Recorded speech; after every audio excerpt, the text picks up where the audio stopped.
I used to play indoor college at soccer, and I remember like the first two games, like what you were saying with being outside. Like it would be 5 minutes in, and I was like keeled over, like cramps, and I was like, I can't do this. I can't play. I mean, it probably didn't help that you fucking smoked. Bro, go yell, smoky smoke. It expands those lungs. If you I don't know if that's how I smoking think it works. actually does, though. I think it does. Todd gets his medical Wait, tips from Mr. Dr. smoking Dre. smoking weed does not impact your lungs in a negative way? I feel like that No, can't be no, true. no. No. It definitely impacts your lungs. I'm saying that like I've read that studies say that like people who have asthma, it actually makes because when you take the hits in, it expands your lungs. So it's like it's weird. Yeah, I don't know.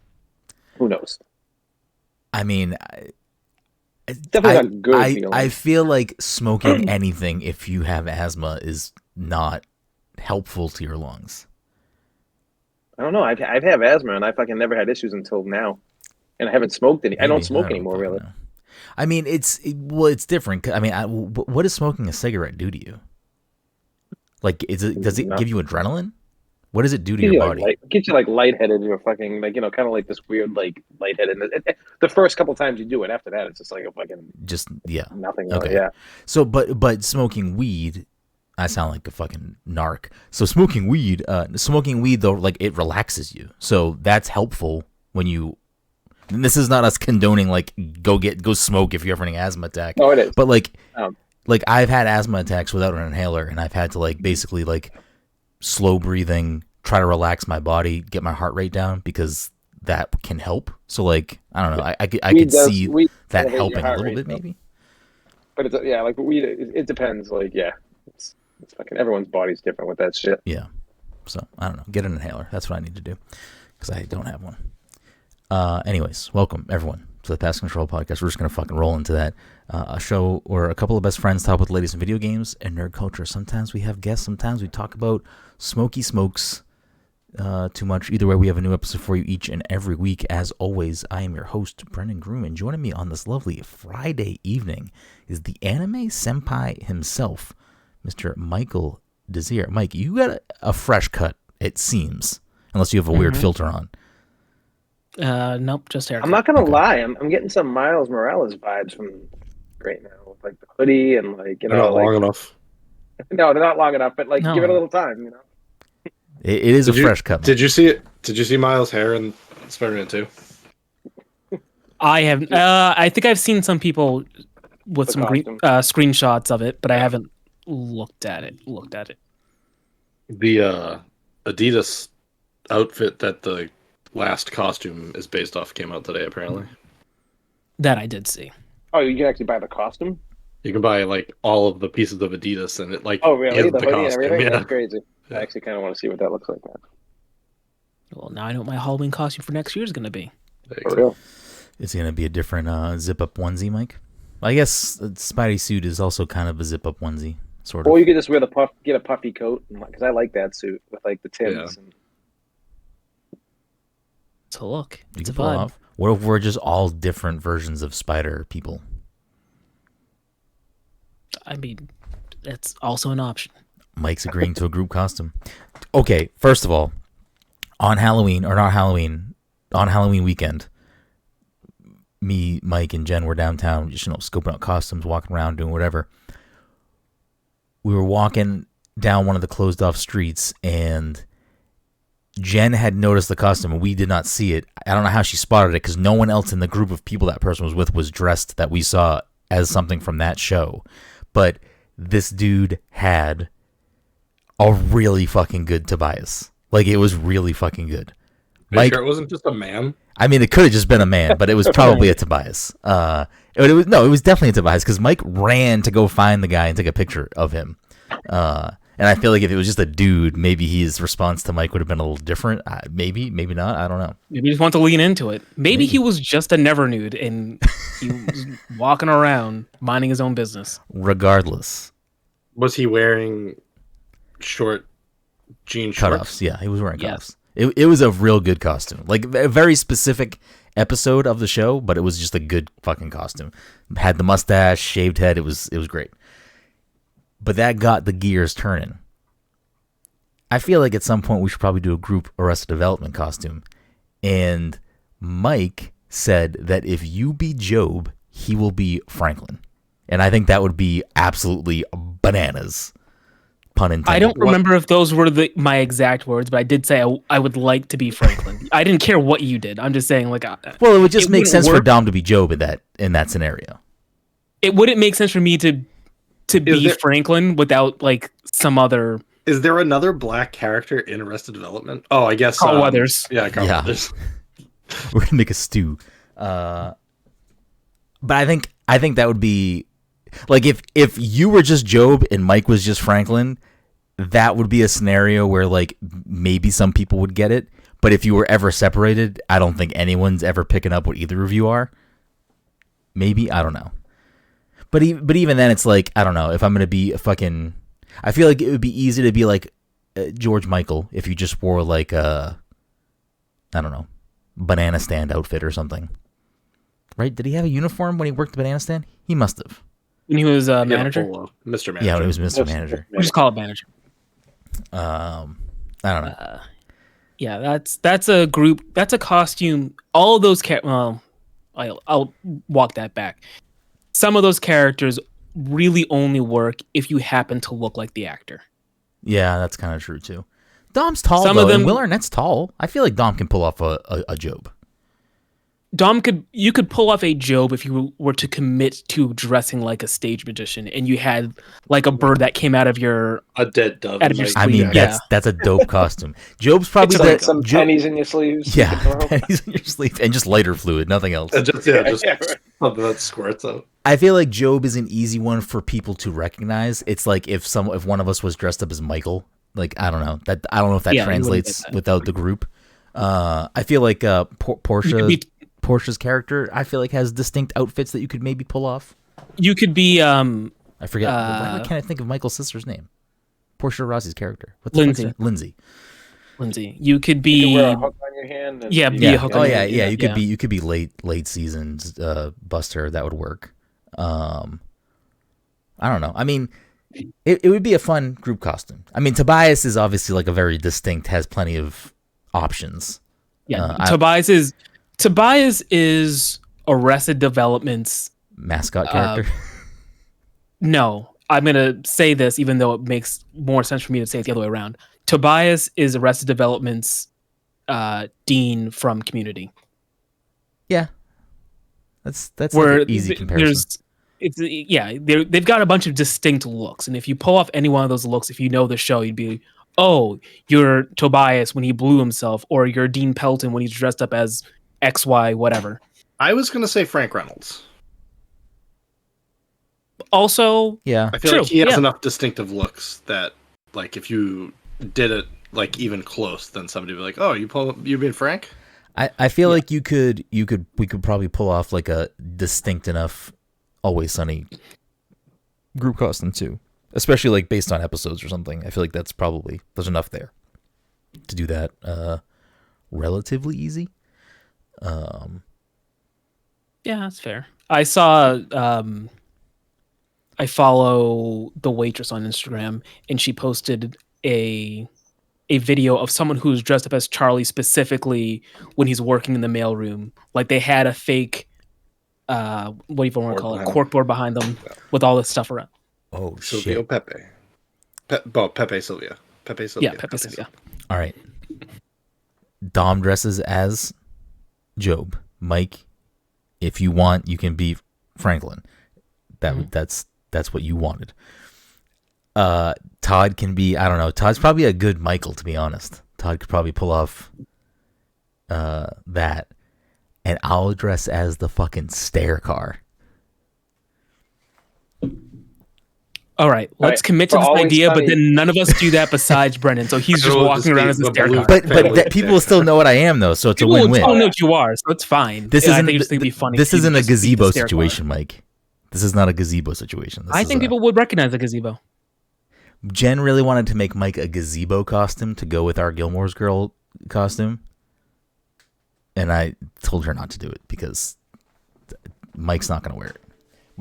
I got dibs on Rickety Cricket or whatever his name is, and always. Oh yeah, that's that's easy enough. it'd be crazy to do a Stages of Rickety Cricket costume.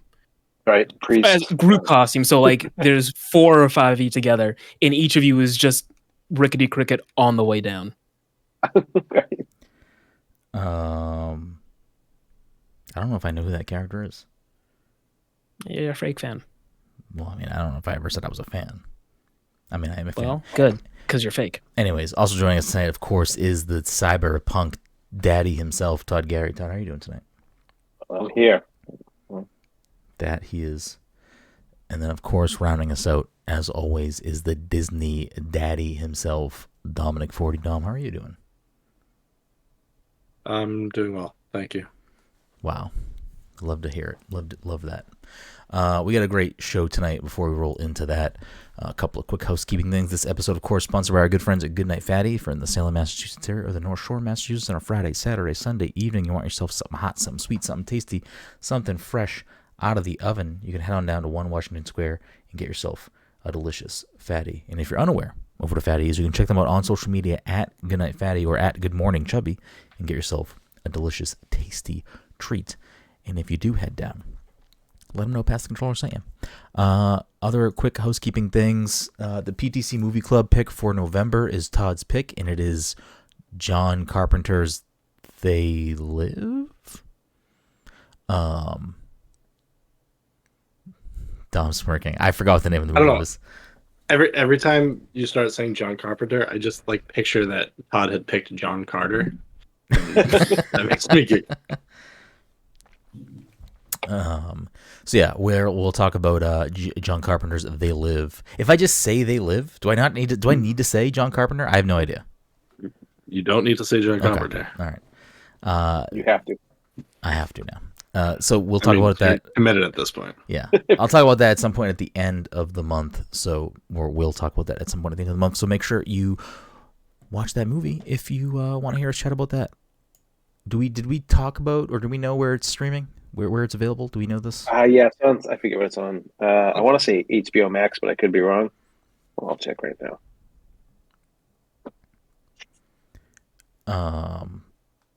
While Todd is looking that up. So yeah, with the holiday at the end of the month, with Thanksgiving being a thing, it may disrupt when that podcast actually happens. So just, Peacock.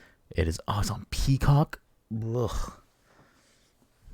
Well, watch it on Peacock, or I don't know, however else you watch movies that aren't on streaming services. See your Peacock. But when's Kesha going on tour? That was Katy Perry.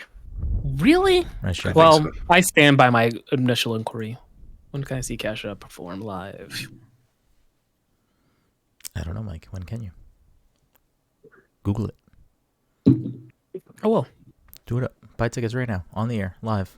Share your credit card information. We'll help you buy them.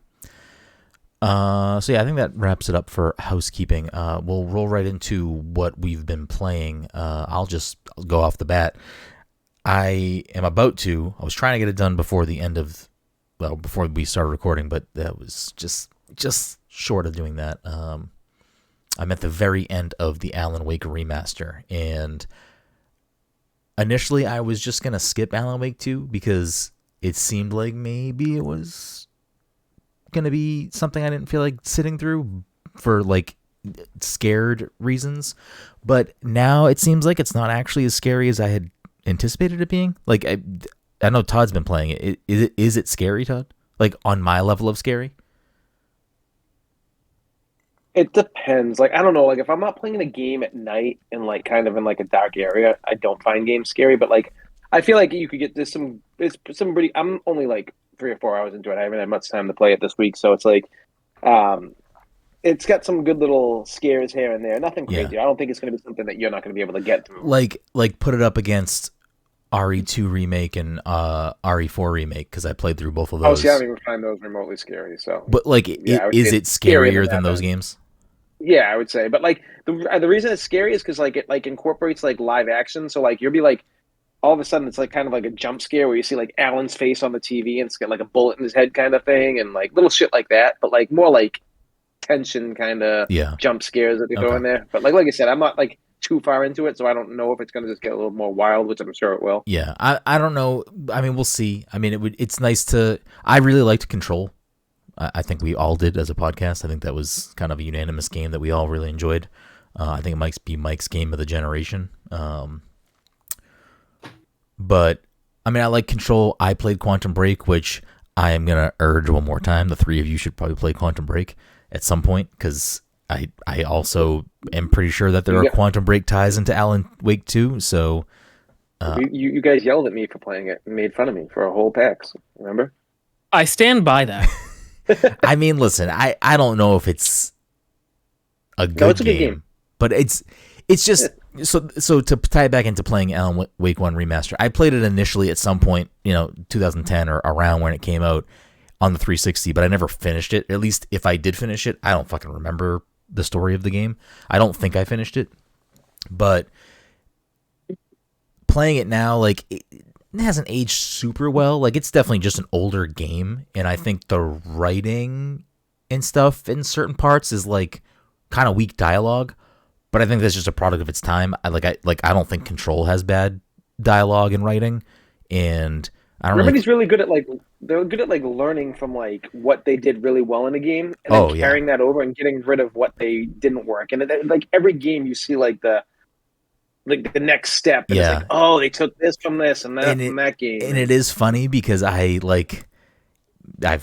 played Alan Wake 1, I've played Control, I've played Quantum Break, and maybe at some point I'll play Alan Wake 2.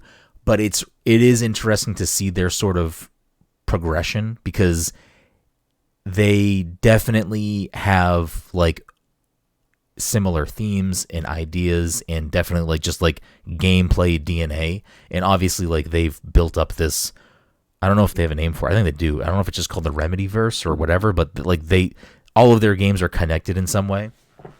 And Control took a lot of the good stuff from Quantum Break and just made it better. Control is definitely was the culmination of the ideas that they've been having. But playing Alan Wake 1 now, after having already played Control and after having already played Quantum Break, it's funny to see the stuff that they did in Alan Wake 1 that definitely influenced things they tried to do with Quantum Break, that they then didn't try to do a lot of those things with Control. Well, the jukebox in Alan Wake. I mean, if you remember in Control how there's a jukebox locked in this room. I don't know if you remember So I do, and I didn't play the Control DLC. Maybe I should play that at some point. But I'm pretty sure the Control DLC. I don't know if there's multiple DLCs or not, but at least if there are multiple ones, one of the Control DLCs definitely connects Alan Wake much more aggressively, or at least up front, from what I understand. Mike, you played it, right? I did by accident. Is it very apparent, the connections to Alan Wake? I mean, you literally walk into a room and you have a vision of Alan Wake and he's talking. Oh, really? See, I only played the first DLC, but I was pissed at Remedy because when we switched from the upgrade series, they made you pay for the upgrade. You had to basically rebuy the game that you just bought 6 months ago, and I was like, "Fuck these guys! I'm not rebuying this." But now I want to play Control again after playing fucking. Can you not play Alan the Wake old 2. version on your Series X? I can, but I kind of want to just buy it. I mean, I don't know. Yeah, you want to get I'll the catch upgraded graphics and stuff. Yeah, I'll catch it when it's on sale. Because I mean, I don't know if you remember, but Control had some issues remember it had a lot of stuttering and it wasn't really optimized. I feel like I didn't really have a bad experience playing Control. I didn't have a bad experience, but if you pause the game, you got locked into this stuttery thing where if you pause the game, it did not work out well for you. You'd get out of it. I think I think the pausing and map were just slow for some reason. I don't think it was well, regardless. I'm happy. I played through Alan Wake. I think it's kind of just more. The fact that all these games are if these games weren't connected, obviously a sequel to Alan Wake is probably going to be connected. But the fact that Control, a game I like, Quantum Break, a game that I like, that again I don't know if I would say is a good game, but it is a game that I enjoy, and I enjoy that they take these massive swings and they connect on a lot of things, and some things maybe not so much. But it is interesting to see them continue to try to iterate on these ideas that they have that. I feel for third person yeah, even though Alan Wake 2 is less actiony, which I actually kind of appreciate because I think Alan Wake 1 is because it's a 2010 Xbox 360. Yeah, because it's a it gets too 2010 chaotic. Xbox 360 game, it's probably extra actiony, and it definitely didn't need to be.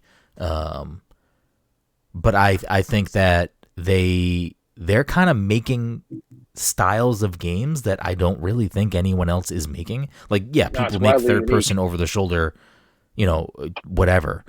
But I think that the tone mixed with just interesting gameplay elements that are not being really done in a lot of games, and the fact that they kind of do a lot of similar types of gameplay mechanics across their games with, Alan Wake doesn't have, at least in the first game, doesn't have like powers. Control, you have powers. Quantum Break, you have some powers.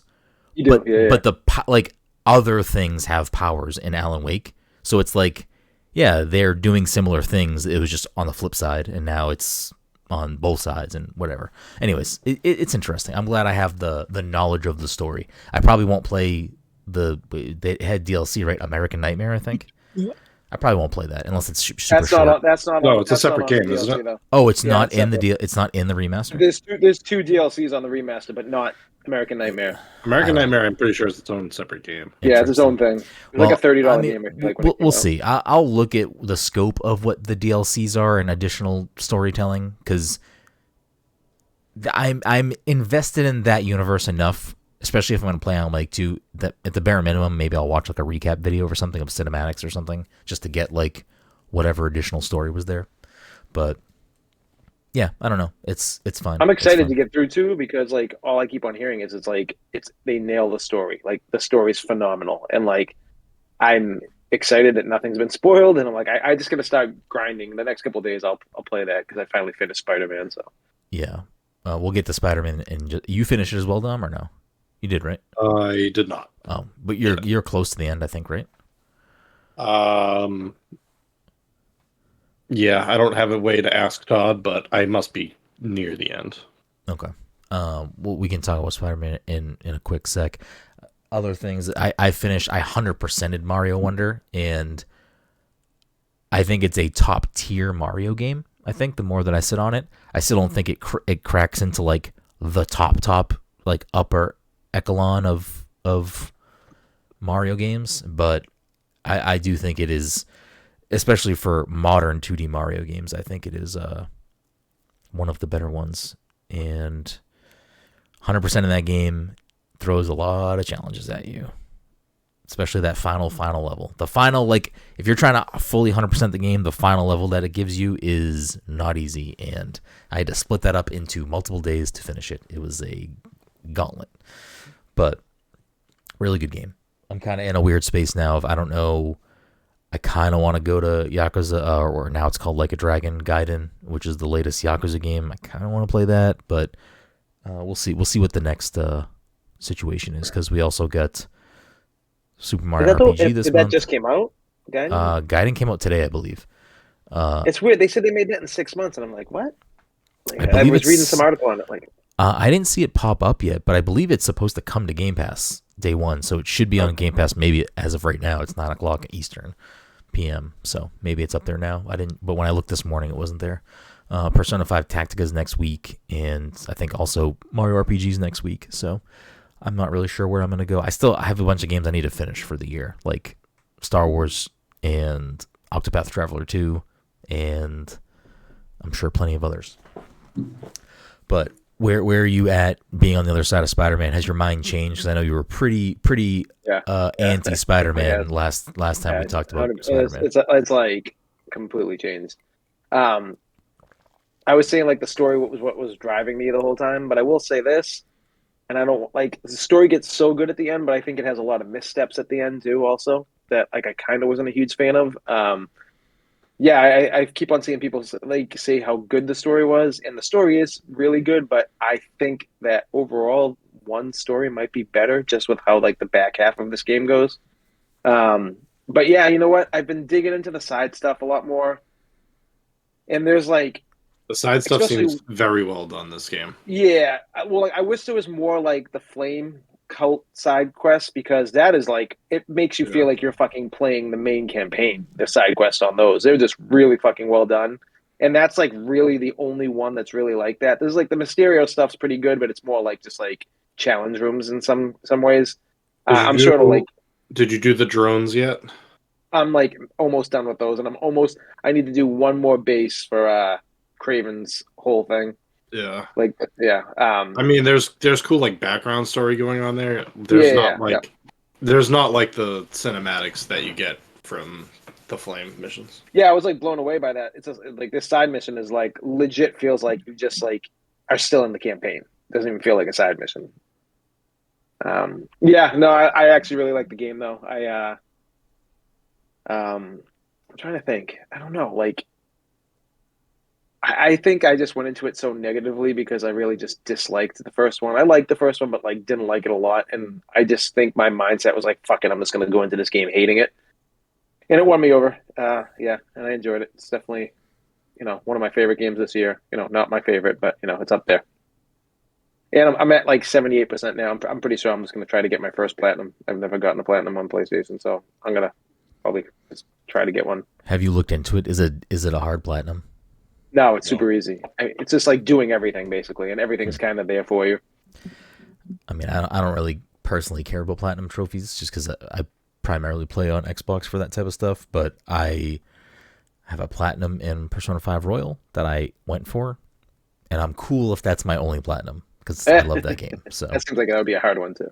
It definitely some of the lingering things are like. What was the hardest one to get? The hardest one to get was to there was like a specific boss that you have to beat in Mementos. Mike, do you know what I'm talking about? There's only 2 that I know about in Mementos that I know I personally haven't beaten. I don't know. I know one of them probably is an achieve or a trophy. I don't know if the other one is. I think it's if you take too long on a floor of Mementos, like a very difficult enemy shows up. I believe you have to defeat that enemy to get a trophy. I don't know if there's any other requirements on it, but that was probably the most difficult one. I mean, yeah, I haven't bothered trying to beat him at all. Yeah, I didn't care enough. There are ways to help. Like if you go into Mementos on specific days when it has like I think when the pollen flu is high. season. Yeah, flu season. I think they start with a debuff. Honestly, I think I have access to a bunch of like the DLC Persona. I forget if I did that somehow. Yeah, that helps too. Yeah, so like if I felt like it, I could try, but I never really cared enough. Yeah, so and he's not like a secret boss or anything. Like people know what we're talking about. I don't think we have to be coy about it or anything. Yeah, no, don't spoil it. We don't have to be coy or anything. But I think that was probably the hardest one. I think. There are some that just take time. Like I'm sure that maxing out all of the confidants is probably a trophy, which just takes time and like managing your time properly. Maybe so when I said that initially, that must not be a trophy because I don't think I maxed out the confidant for the mayor guy, like the politician guy. Bad. Yeah, I know what you're talking about. That's the sun. Yeah. Or maybe you just need to get it to like level 7 because I think level 7 gets you their like the perk from them. I think. I don't fucking remember. It's been a while. Yeah. There's besides the one you were talking about. There's what 2, maybe 3 other like secret bosses, and I don't know if you have to beat them for anything. Maybe I'd have to look. I just remember that there were a few that I needed to like dedicate myself to getting. They weren't like super challenging, but I was like, these are all I have left. I'm gonna platinum this game. Where you stand with Spider-Man at this point, Dom? I'm enjoying it. I feel like I heard a lot of people saying that the story was too short. I feel like people were probably just rushing the main story. Yeah, I disagree with that completely, man. Like I got so down on that. Like we talked about this, we were both like, nah. And like I've got probably like 50 plus hours in that game, and I'm still not even 100%. Like I think that's perfect. Like I think the length is good. There's plenty of side stuff and like story Tons. with the side stuff that like it's not just like finding the backpacks like the first game. Yeah. Like there's like story that goes with I think all of the side missions that I've completed have had some kind of story attached to them. So Interesting. Yeah, I think you might like it, Brendan. I don't know. I'll get to it at some point. Like I plan on my biggest hurdle is just forcing myself to go back and finish Spider-Man PS4. That's the hurdle, because I do want to play Miles. I'm without having to know or think about it, I'm just assuming that the Miles game is some sort of continuation of the first game, so it will probably spoil the first game, which isn't really the end of the world, so maybe I'll just fucking play Miles and move on. Yeah. I mean, I don't have spoilers for any of the 3 games. Like, I don't know, other than what I've played of Spider-Man PS4, I don't know any plot beats outside of that, so like I have nothing spoiled for me. It's funny because I don't even want to play as regular Spider-Man. It sounds like crazy, and I'm sure I'm like in the minority in this. I just only want to play as Miles. I love Miles' moveset, and I just don't fucking give a fuck about Spider-Man's moveset. I mean, the Iron Spiders kind of stuff is pretty good, but I feel like Miles is so much weaker in this game than Peter is. Oh, really? Oh, see, I like some of it, like his electric. I fully ranked him up, and I didn't even touch Peter until like way later. Yeah. But they do bring back the MJ missions, and while they're better, I just don't think there's any reason to have these in the game. Like, it's like MJ's like literally like taking out. They're not as bad in this one, and I do like the way that like they like most of them, like you switch to MJ in the middle of a mission, so like yeah. There's a lot more like quick transition in this game. Yes, it's not like you don't feel like you're like, I gotta do everything perfect to get through this. But at the same time, MJ is taking out like fucking like Craven's people and symbiotes way easier than Miles and Peter are taking these guys out. So it gets to the point where I'm just like, did you have to do this? I mean, like, it's fine, but like, why didn't fucking they just use fucking the gun she uses the whole time? You know, like it's like one of those things. But you know, it's fine. I just don't know why they're so obsessed with getting her involved in the story. But I don't know. Yeah, and I didn't like. There were a couple times where I didn't like mind it. I'm trying to think of like a good example. So like that tunnel mission. Yeah. Where like you essentially switch from MJ. You switch from Peter to MJ to Miles. Oh, you're already there. To MJ. Oh, so you're very close to the end. Yeah. Oh, okay. But like, you're just like switching back and forth. Like that was kind of cool. Like you'd like get to a certain point and like a cinematic would take you into the next character. To the next character, yeah, which is cool. Yeah, 100%. I didn't realize that's where you were. Okay, so you're pretty far along. I'm even past that, but okay.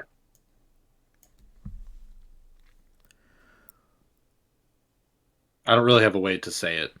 Yeah, no, it's fine. There was something I was going to say too about this game too, but I fucking lost what I was going to say. But yeah, it's I still like Arkham better. I like the combat of Arkham better because I like the way. Oh, I was going to say this game added in a parry effect that like none of the other Spider-Man games have. And I do think it works really well in this game.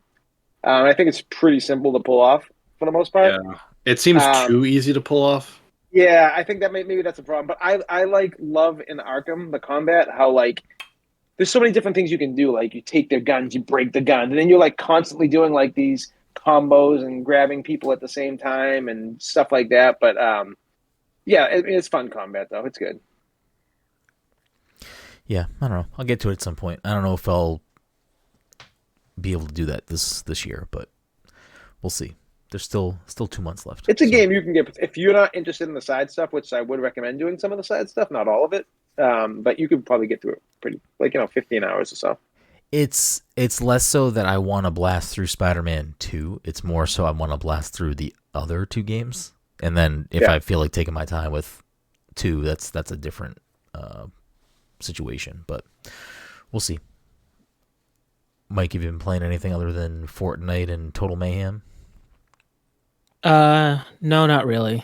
I purchased Alan Wake 2, but I didn't actually play it. Oh, let's fucking go. Did you end up getting on the Epic Game Store? To answer both of your questions, yes. Mike's a real fucking and PC gamer. That's why I didn't play it, because I couldn't get my controller to work, so I gave up. Mike got that new fucking Alan Wake Fortnite skin. And then I did buy what was it called? Slay the Princess, but I also didn't play it. Yeah, I need to play Slay the Princess at some point this year. We played that at PAX earlier in the year. It was a good time. We gave it one of our best of show. PC only, One thing right? I will say, Yeah, I think it's PC only right now, but I could see that the bare minimum coming to Switch at some point. one thing I will say about Alan Wake is that like me, the king of getting lost with maps. It's like, how where I was just saying how I love how they do the yellow paint recently in an episode. I'm like, most people don't like that, but I love that. I really need that in this game because this game can get like very confusing Does with it like not where have the yellow paint from the first game? it does, but for like power ups for Alan, it doesn't really have it. It's kind of like Okay. you're just. It's very linear. Don't get me wrong, but like it puts you in like, let's say like at the beginning you start in the woods. It gives you like this big area. Yeah, it forces you Says to go need in one direction. It seems you need. It says you like need to go here, but at the same time, it's so easy to get lost. And to pull up your map is not the easiest thing. But I love what I think I explained this last week. But when you press select, you go inside the girl's head, and like you have a detective board. You have this, and it's like seamless. It's kind of like how the Spider-Man transition is. So like when you're Alan or you're the girl, you go inside their head when you pause it, and you're solving the crimes and you have your map in there, you have like your upgrades, and then you go right back into the game. It's cool. It's a very cool thing. I'll quickly just throw this in there. The developer Black Tabby Games of Slay the Princess, according to a post they have on Reddit from earlier in the year, said the focus is the PC port or the PC release, but once that's done, they do plan on porting it to consoles probably next year. So if you don't play games on PC or don't want to play it on PC, you can look forward to that probably coming to something else next year. I could see it also maybe getting like a mobile port, like iOS or Android, maybe. Who knows? But yeah, it's on my short list of things I want to try to at least get to this year because I did enjoy what I played of it at PAX. I think we're at a good point to...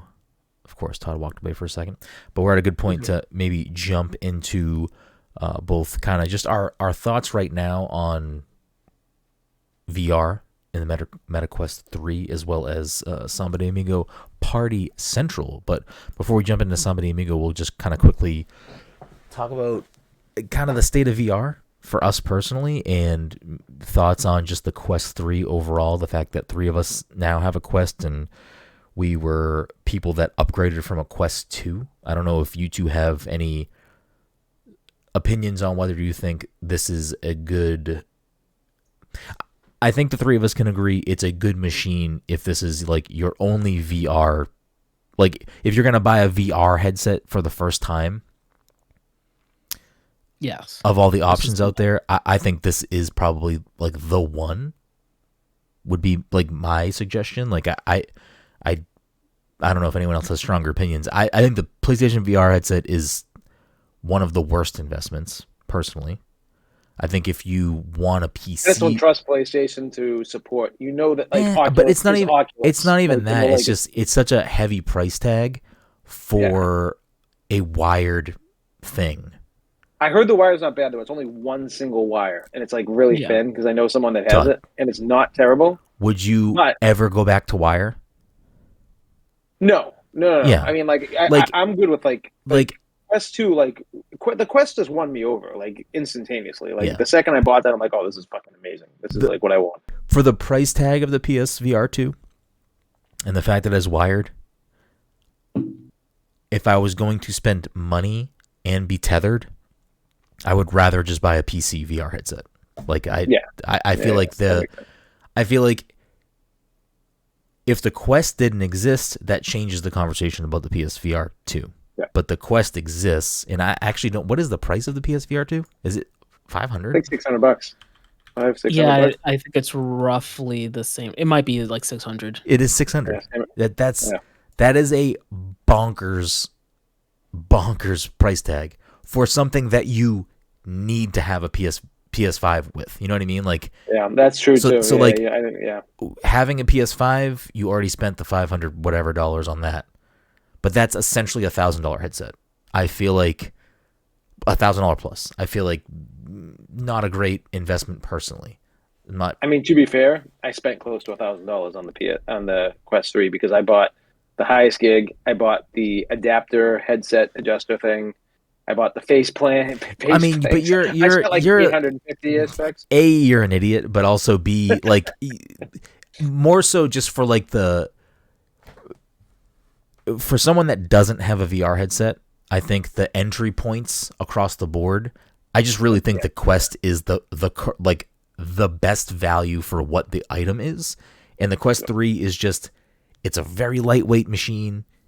It doesn't have wires, and you can get a good amount of what I think the best VR games to play are. I haven't played Half-Life Alyx, but the Quest also gives you the option to tether into a PC, so you can still play those PC-only VR games if you have a PC setup that you're able to do that with, which... can you plug a PSVR 2 headset into a computer and make it work? Maybe. I don't know. Is there a workaround for that?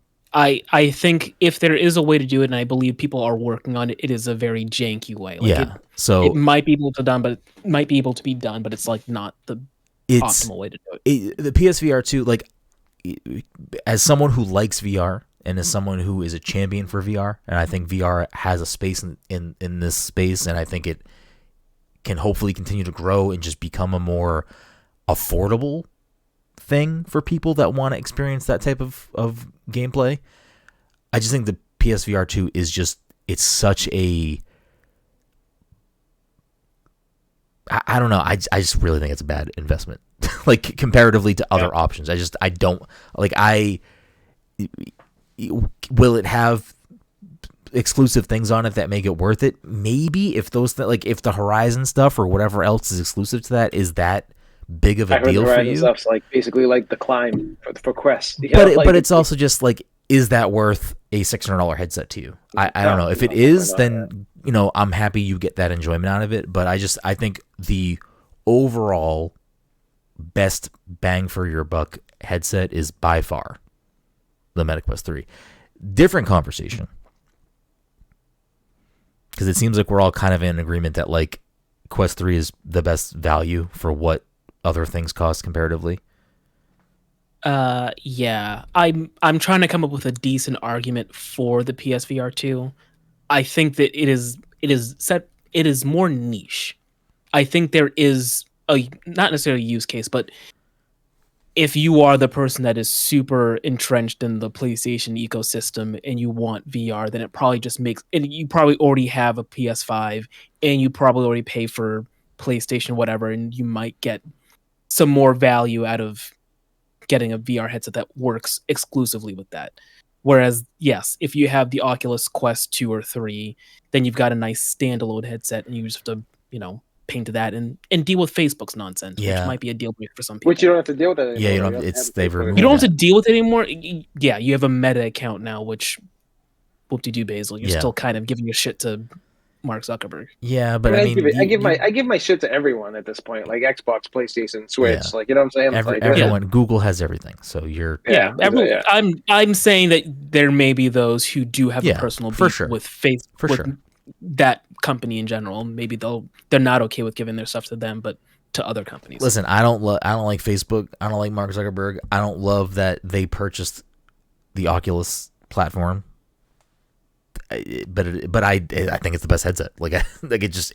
I think we all had that collective groan when they bought Facebook. I still have my Quest 2 right now, and like the box says Oculus. It doesn't say Meta. You know what I mean? Like it. Yeah. But I will say I want more people to experience VR. It's really a shame that the PSVR 2 headset has that price tag. If that price tag was lower, maybe some different conversations to have. But I just don't know though. Like they did. Like I think we all had the PSVR. The original, that was my first foray into VR, and it worked. It was fine. But once I got a taste, no exclusives. But it doesn't even matter about that. It's more of just like once I got a taste of untethered same thing. It's like, why would I want wire behind my back? Like, I don't need that. Like, I don't need this thing that I'm constantly tripping over, and like I can feel it on my back, and it's just like not necessary. I wouldn't say. I'm not saying I'm swung back around. I would say that at least with the PSVR 1, the wire was a lot more of a hassle to me. I think with the PSVR 2, and I haven't tried it yet, so there's a lot of, asterisks here. Yeah. But I think with that setup in particular, I could use it and not feel too beaten up about it. Like, for instance, I've used my Oculus Quest 2 with my computer with a wire, and I was okay with it because I was trying to play something that was only on my computer. I just wanted that wired connection. I need the wired connection for it to work. I'm not even saying it's unplayable or an unpleasant experience. I'm just simply saying the Quest 3, which I think is a very good machine, is the same price as a PSVR 2. It's not the same price if you don't have a PS5. I still think even if you have a PS5, I don't think the PSVR 2 gives you anything additional worthy of that same price point. Like, a fact that you are still tethered, regardless of the wire's better now, it's better port on the headset, it's less cumbersome, like, you are still tethered. The fact that, like, if I want to play my Quest, I can play it in my office. I can move that table and play it right here. Or if I feel like playing it in my bedroom, I can play it in there. Or if I want to play it downstairs in my living room, I can play it down there without having to move a PS5, plug it into a TV, like all these other cumbersome, unnecessary things for the same price tag. You know what I mean? Like, it's just, there's a comparable machine that has a bigger library, PC ability. Like, and that's the other thing, is that things aside from specifically Sony exclusives at this point, which I don't think there are a lot, and I don't think I would call them killer apps. They have Firewall, the new Firewall. That's pretty much probably like the main reason for fucking. I mean, I haven't played it, but I mean, is it better than Population 1 or some other shooter game? I mean, yeah, exactly. I mean, Breachers. I told you, Breachers. Yeah. It's like that game is like what Firewall should have been. Yeah. So, it's just wild to me that the first PSVR didn't even come with fucking Move controllers. You had to fucking go and search out to find them. Like by the time we got it at like year 2 or 3, but still, like it just came. I mean, that's a whole different thing. Yeah. I just think, like, I have yet to see a compelling argument from anyone about like the value of a PSVR 2 headset, and I think the Quest 3 is the best machine. And I mean, even depending on what you're trying to get out of VR at this point, like, you can spend a little bit less and get a Quest 2, and I think at least currently the state of VR, have a great experience and have a great time. Will at some point they have games that are only available on Quest 3 or higher powered headsets? Probably. But for right now, I think there's still so many great experiences if you haven't played VR that exist available on a Quest 2. I think there are a lot of things that you can't play on a Quest 1. So I wouldn't like recommend getting a Quest 1 at this current point unless you're just looking for base entry level VR stuff and we're getting it at a heavily discounted price. But I just think overall value, I honestly don't even think there is a reason to get a high-end PC headset unless you're like very, very specific reason you want that. It eats away at me that I've never played Half-Life Alyx, because like Half-Life 2 is probably in my top 5 games of all time. Yeah. And like the fact that like I was hoping like they were gonna be like, Quest 3, you can play Half-Life Alyx finally without locking into a computer, and I don't fucking care if it's downgraded a little bit. Just let me play that fucking game. I feel like that we'll eventually be able to play that game at some point. I will. It's like, does Valve even like? I feel like you don't hear about Valve's index. Headset? Like you don't fucking you don't like really like. It's kind of like no chatter. I guess it's one of those. If you know, you know. If you want to spend $1,000 on a headset, all the power to you. And that's the thing. It's like that's a very niche machine, and if that's your jam and you have the income, like great. But if you're everyday person looking to get into VR, I think the Quest 3 is the machine for you, even if you have a PS5. The last thing we'll talk about the Quest overall is specifically, I think the three of us each have an opinion on this because we all just did it. We all had Quest 2s, and we all just upgraded to a Quest 3. I'll just say off the bat, I don't think that's a good investment of your money right now. That's I love my Quest 3. It is, I got them both right here. No, I don't. The other one's far. I have both of mine right here too. I got them like on my right and my left arm. My three is over there. I don't know why the Quest 2 is next to me, but the size alone difference on the machine is great. Like there are definitely positives. It's better resolution. I don't know if it has better battery life or not. I don't think it does. I think because of like how powerful it is, it has a worse. Yeah, it does not. That's why I had to buy the extended strap on the back because like I want that extra. It has better screen. It has I think it has a larger in headset screen too. Like it's a more covers more surface. The big thing for me is that it is just a much smaller headset, and that it also has like a better pass through technology, so you can, it's got full color pass through, and like they tout that you could like read text messages on your phone while you have the headset on. I haven't really tried it yet. I tried it. It depends on how much light you have in your room. Yeah, basically. I think you're supposed to play it in a well-lit room in general. No, I do, but like the lights in my house, I put on a huge like 4-prong lamp in the back. But the way like the lights are set up in my house, I don't have that definitive overhead light that's dropping down on me. You definitely can, because I have definitely like used my phone while having the headset on, and you can. It's just like that's not what I'm going to be doing while I'm in a fucking headset. But like you it's worth it just to be able to go into the kitchen and grab a beer and not have to take my headset off. It's just worth it just for that. But I agree with Brenden. I don't necessarily think if you have a 2, you need to upgrade to 3 just yet. I mean, for someone like me, I want it. I need the new shiny toy. It's like what I wanted, and I'm excited I got it, and I love having it. And I've been using my Quest a lot more again now. But it launched with not really any kind of exclusives, and the whole pass-through, like mixed reality stuff hasn't really even been tapped into just yet. There's like a game it launches with.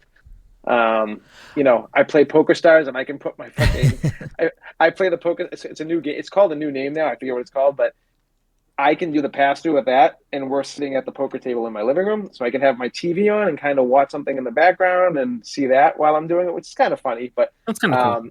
Yeah, it's cool, but like, cool. It's not necessary. It's not like, and I think they'll get there. I think in like another year we'll start getting some cool exclusives and stuff like that. But yeah, I mean, they wanted to get this thing out there, and they didn't give a fuck if they had any new games to launch with it. They were just like, here we go, new tech, take it. Well, the thing with VR, I think in general, is like, at this point at least, I don't really think the wise situation is for them to even be like, here's the Quest 3, here's a bunch of games you can only play on Quest 3. You know what I mean? Like, I think it's a different. I think the way that these ecosystems kind of have to work together, they need to have a little like.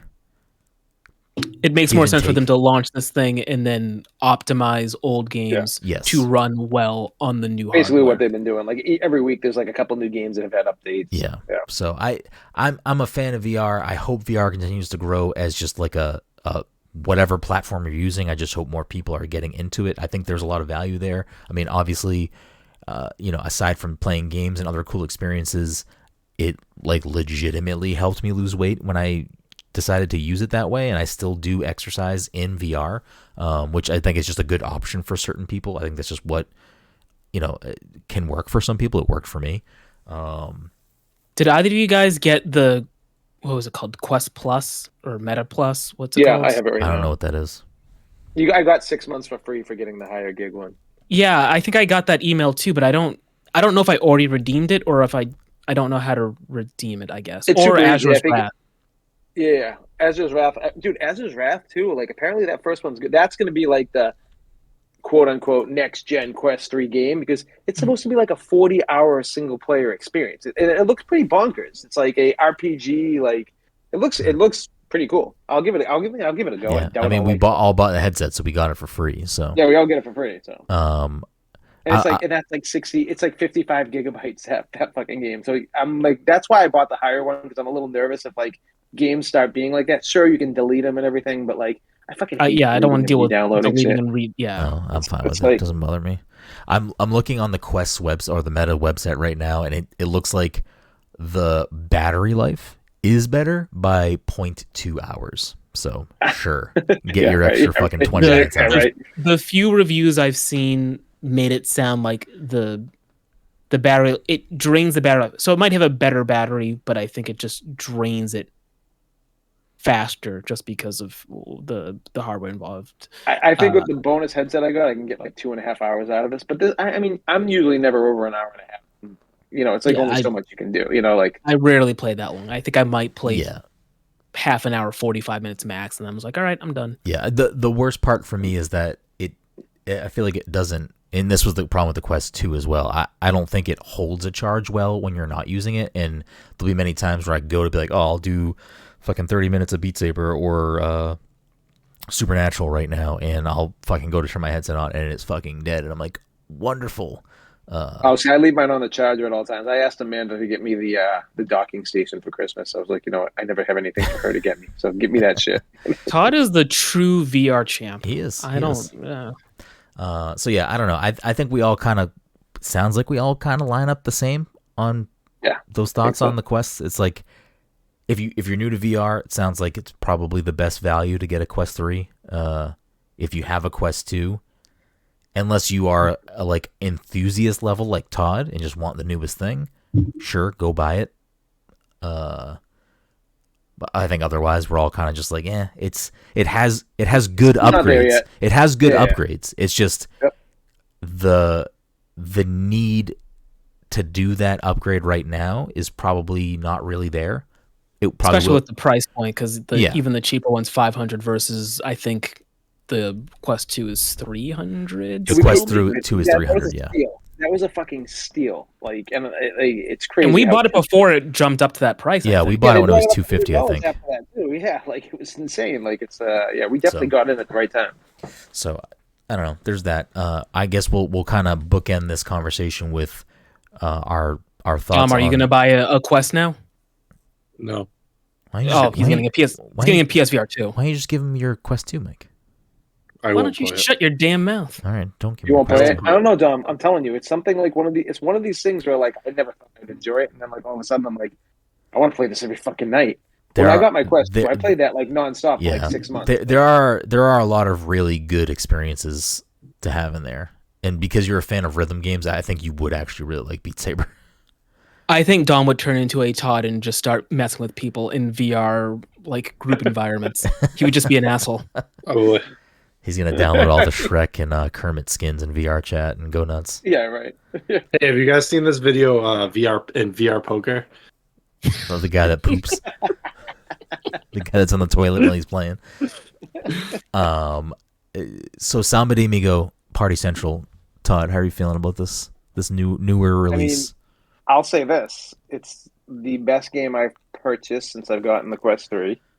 And I didn't really know. I don't think I ever played any of the Samba de Amigo stuff, and like I think this is like the definitive version of that. Like, you know, like I'm only playing like the quote unquote battle royale mode. I think it's like 30 people, where like you have 3 rounds and worst 5 drop out every round.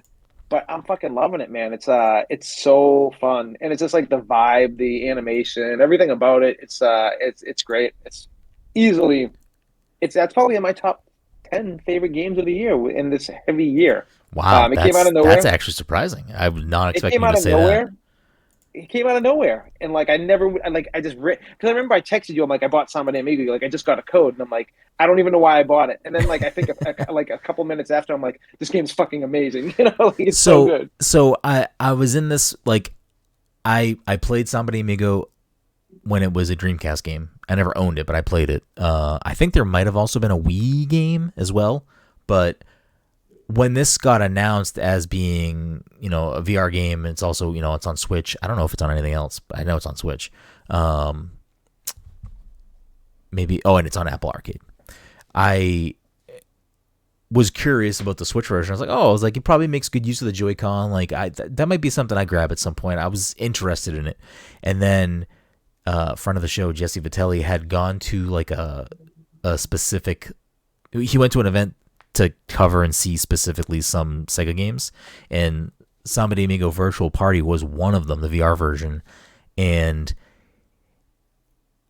I think, like, kind of jokingly, but also kind of seriously, he was like, this game fucking, like, rules, and he was, like, telling me about it, and I was like, yeah, that definitely sounds like a VR game that I would like to fuck around in. So, if I didn't get sent a code, I was still going to buy it, because it was just something that I think appeals to me. If you're buying a a Quest 3, I think that is, like, the definitive game to buy if you're getting a Quest 3, as of right now. Like, I think that is just, like, it's, like, just such a...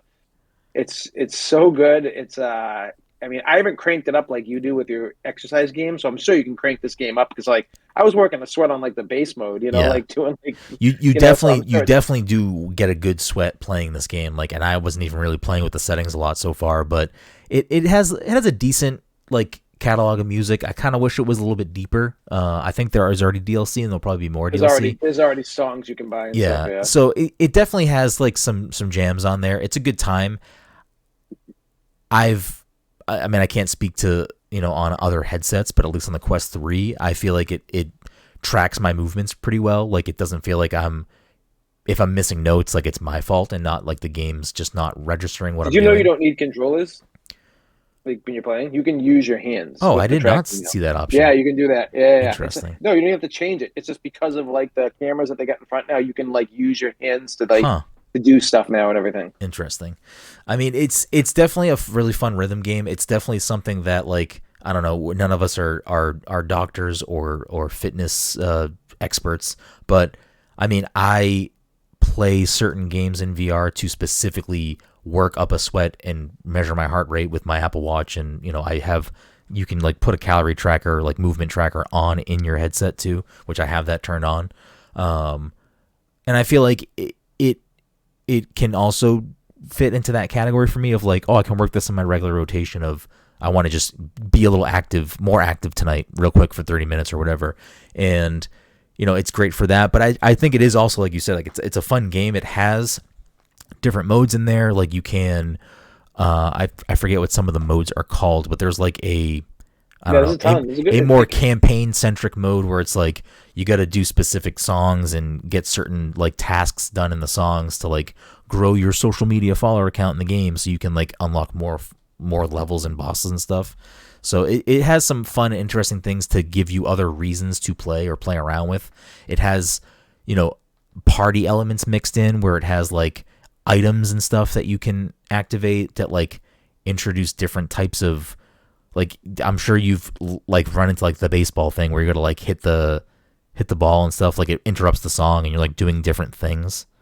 Oh yeah, like in the multiplayer mode, it does that, and then it does, like, the slowdown where you're like, so like, it incorporates all that. Yeah, stuff. It has, like, fun item, like, augmentations that happen throughout matches and stuff like that. And like Todd said, there's like a battle royale mode that's pretty fun. You do kind of have to wait a little bit for a match, but I think it's just because, I mean, it's VR. Really not, like, it's not say, long. Like, I've never waited longer than, like, 5 minutes. Yeah, no, so, it's not like long. It's just long, like, you queue into something else, you might. If we jumped on right now, you probably wouldn't even have to wait. But I think if you play, like, randomly and, like, and I'm, like, playing like a random afternoon workout or something, exactly. I'm like, maybe I shouldn't do this. But it's a solid game. Like, I definitely would recommend it if you like rhythm games, or if you want something that's just getting you moving a lot. I think it has a lot of value in both of those categories. I think it's the next best rhythm game, next Beat Saber than this, I'd say. As far as, like, I don't really know a lot of rhythm games, but, like, I've tried a lot of the rhythm games that are out there in VR. I would probably put this up there. I still think Beat Saber is, like, the gold standard. I think Beat Saber is so like, it's doing a very specific thing and it's doing it very well. And I mean, Samba de Amigo is not doing what Beat Saber does, and Pistol Whip is another, I think, top tier rhythm game that I always put up and recommend, but that's also doing something different. So, like, Beat Saber, you have like a basically a fucking lightsaber. So, like, you're shooting or you're sword swiping at music notes to go along with the song. In Pistol Whip, you are shooting enemies to go along with the music. And in Samba de Amigo, you're shaking maracas, like more of a Guitar Hero rock band style, like notes coming towards you on a track, and you're like doing the things to match those things. So I wish more thing. I was gonna say I wish more people did. I wish more games did what Pistol Whip's doing right now, though, with like the user generated content that you can just jump into and play. Because like there's John Wick levels where they use the music from John Wick. There's like yeah, all this stuff that's like really cool. Like I was like surprised to see. I hope so, like, because that's one of the to kind of pull it back to, I guess, just a general Quest conversation. Like one of the things that PC headsets have over everything else is the ability to like deal with, and this is just PC gaming in general, like deal with the mod community and deal with people that are modding things. Like Beat Saber has a very extensive modding community of people making beat maps and whatever, and that stuff's not available natively on the Quest or like a PSVR headset. So seeing that stuff get added to the Quest version of Pistol Whip makes me hopeful that, oh, maybe some of these other games will start to like support that modder community this way, because I think that's how a lot of those games retain their audience for a long period of time. I'd probably play Beat Saber way more if they had that. I'd probably play that like the most. Maybe I'll do my Quest 2. I'll just use it specifically for adding, because I used to have my Beat Saber set up to do mods and stuff, but they kept adding like legitimate packs to the official Beat Saber game, and I would have to undo the mods and stuff so I could go in and purchase said packs. So I don't know. I'm gonna definitely spend more time with Samba de Amigo Virtual Party, and my opinion may change over time, but I think as it stands right now, like I think it's a great VR game. It's definitely a great new VR game, and I think if you're looking for something to add to your rhythm based repertoire on your headset, I think it's like an absolute must look at. It's definitely I don't know if there's a demo available or not. It's one of the highest rated user rated games on the It's a fun time. It's a really fun time. Like it is a great time. Like I know you keep saying like let's hop on and play together, and we haven't played together yet, but like we need to play soon because it's so good. And I pulled up because I'm curious.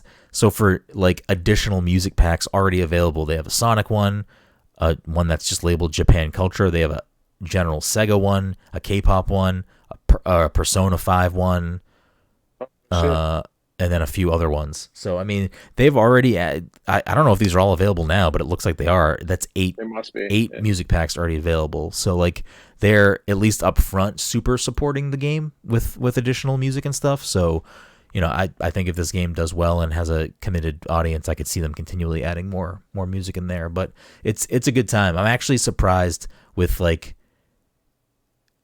this getting a VR port or getting a VR version and it seemingly doing well, and I mean we're enjoying it. Kind of surprised, unless I'm not aware of it. Mike, there's not a Taiko no Tatsujin VR game, right? I feel like there should be. Not that I've seen, but I also have been looking. Yeah, so maybe there is one on PC or something, or maybe there just is one and I'm not aware of it. But anyways, Samba de Amigo Virtual Party, good time. It gets a recommend from me right now. That's for sure. Cool. Well, I think that brings us to everyone's favorite part of the episode where we're done. But before we wrap things up, as we do with every episode, we always end with a little game, and we keep track of the people who get points throughout the year, and we keep it on our leaderboard. The leaderboard for the year right now is Dom in first with 44, Todd in second with 40, Mike in third with 36. Couple of guest points, couple of stumps, but we don't need to go over those right now. But before we hop into tonight's game, Answer Unlocked, a couple of quick outro things. Thank you all so much, first of all, for listening to this week's episode 392 of the Pass Control Podcast. If you have a second, if you're listening to us right now before we get into the game, take a quick moment, leave us a 5-star review on Apple Podcasts, Spotify, wherever you listen to the show. You're on YouTube, leave us a comment, make sure you subscribe. All those things, super beneficial to help us grow the show. And at the end of the day, all we really want is for more lovely listeners and viewers like you out there to find us, and that will help us do that. If you have bucks kicking around and you want to support the show, you can do that by going to patreon.com/passthecontroller, becoming a patron, going to passthecontroller.threadless.com, getting some swag, going to twitch.tv/passthecontroller, and getting a premium subscription, Amazon Prime, whatever you want to do, you can sub to us over there. If you aren't already following, make sure you hit that as well. And yeah, if you're an audio listener, I've been working this in lately because it seems like we do get crossover from people who maybe only listen and don't realize that we also stream or have the show on YouTube. So I'll always plug this going forward. Just as a reminder, if you're only an audio listener, you only find us on podcast feeds. We do record the show live every week. If you can't catch the live show at twitch.tv/passcontroller, that's not a problem. We always put up every episode onto YouTube. So just search Pass the Controller or Pass the Controller Podcast on YouTube. You'll find our channel. You'll find the show. So if you want to see what we look like, or you want to see other videos that we make, whether it be streaming games on Twitch or playing, Fortnite together on Twitch, or if it's opening Pokemon cards or first plays or let's plays or reviews or any other making drinks to pair with video games, we have a bunch of different types of content out there. If you go to passthecontroller.io, you can find everything we do, including the written stuff that we put up, whether it's reviews or other editorial stuff on the stuff that we like to talk about. Anyways, without further ado, let's play Answer Unlocked. The way this goes, if you're a first-time listener, I will read the achievement/trophies of the games. The first person to get the game gets the point. I closed all my tabs by accident. Let's pull up the first game. Game number 1. Follow the light. Take a night course of light. Alan Wake. It is Alan Wake. So I was like gonna say it, and I'm like, I'll give it another one. I want to hear what the rest of the thing was. I was gonna Follow the light is Alan Wake. Take a night course of light education. I almost skipped that one, but I feel like all of them are pretty Alan Wakey, but I love Remedy the way they do achievements, though, because you constantly get achievements while you're playing their games. It's not like you have to jump through hoops to fucking do these things. That's what, and the new Alan Wake's the same way. It's like you progressively play the story, you're getting achievements. I don't need to fucking beat a level in 30 seconds and fucking not get hit once. Yeah. Game number 2. Alan Wake 2. Damn. Fucking Todd's on it. No. Let's go. Hold on to your hope and burn. Complete Act 1 of blank blank. Control. No. Correct. Not a friendly invitation. Complete Act 2 of blank blank. Quantum Break. I don't know who said it first, but it was Quantum Break. I definitely got it. I'm going to give, I don't know, Dom, who got it first? Oh, I definitely had that first. Give it to Todd. That's fine. Yeah, Okay. I give it to Todd. Okay. I wasn't actually listening. Okay. All right. Well, game number 3 is not going to be Control. Give me a second. I don't know why I envisioned that going differently in my head. But Yeah, right. I guess you got me. What's a good quick pivot? Quick pivot. Max Payne. Yeah. Would have been. I was going to jokingly just say Max Payne would have been the one. Uh, And that's going to be coming out soon, too. I know we're getting a remaster. For both. We're getting 1 and 2 remaster, which is fucking incredible. all right. You don't need to give me the full title of this game because I don't think anyone will get it. Here comes the devil horns. You got the 2 layups. Now you get devil horns. Windbag loser. Defeat Windbag. That's how you know that I think you guys aren't going to get this because I'm just you like saying the names. Saying the names. Yeah, right. Sick of Magma. Defeat Anubis. Space Explorer. Defeat King Galaxian. What was it? Space Explorer or base? Space Explorer. Radical Racer. Defeat Clown Racers. Back to the Scrap Heap. Defeat Chrome Keeper. Is it Balan Wonderworld? No.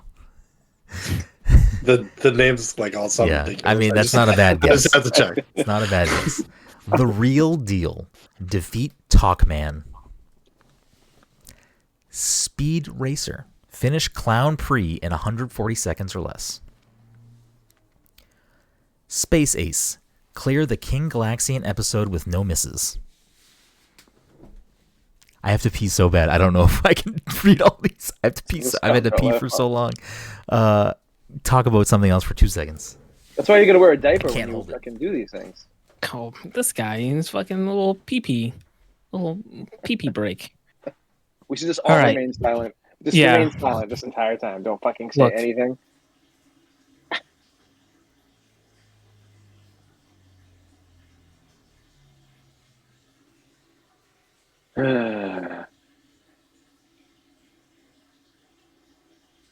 If you're saying it's a devil horns, I feel like none of us have any fucking clue. What it is.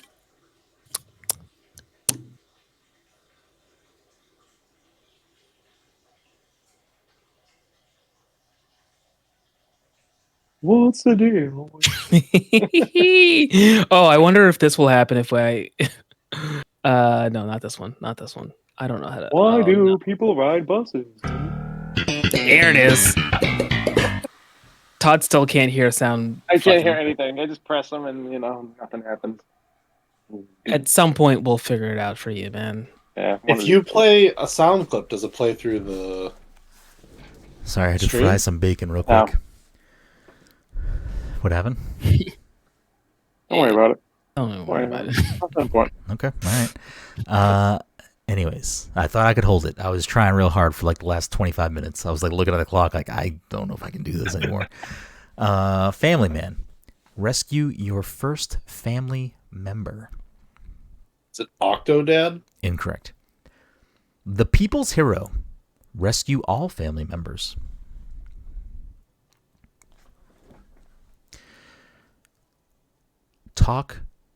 Friendly.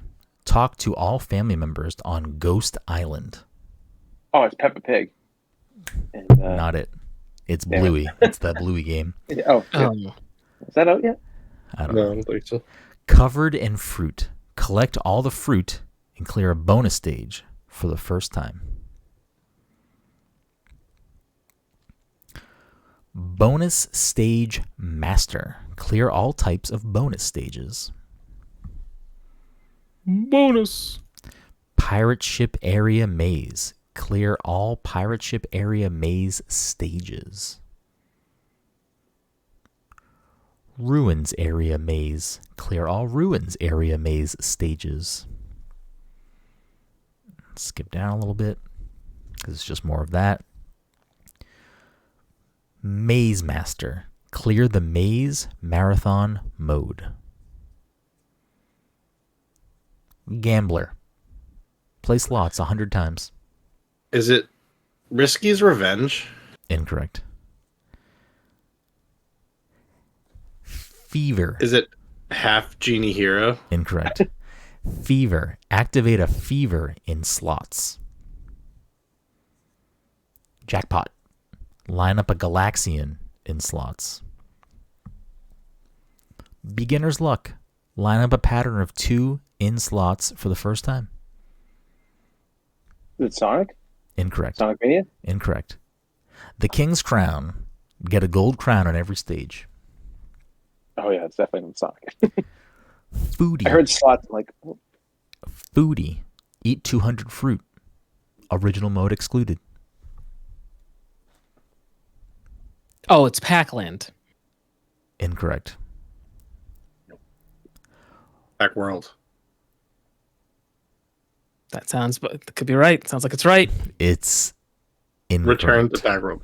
Escape oh from is it, Back World. is it Hudson Adventure Island? No. Dom, think about your answer and answer it in a different way. Pac-Man World. Yes, it is Pac-Man World Oh, so Repack. when it's given fucking guides. I mean, he got the answer. I mean, to be fair, I only got the answer because Mike said Pac-Land. Yes. And I was like, I'm pretty sure the name of the game is Pac World. Yeah, I smirked when Mike said Pac-Land. I looked right at you, Mike. I tried to give you You think I'm gonna change? You think I know it's a Pac World game? I don't. Well, Pac-Land is also a game for the Oh, is it? Super Nintendo. It's has a level in Smash Brothers. It's that really. That's the only reason I knew what. Yeah, it's a really shitty. A pack land game exists. It's like a point and click adventure game. It's not good, but I did play a lot of it when I was younger on the Sega Genesis. Anyways, that'll do it for the week. That puts Dom at 46, Mike at Todd at 41, and Mike at 36. And that'll do it for this week's episode. We'll see you next time.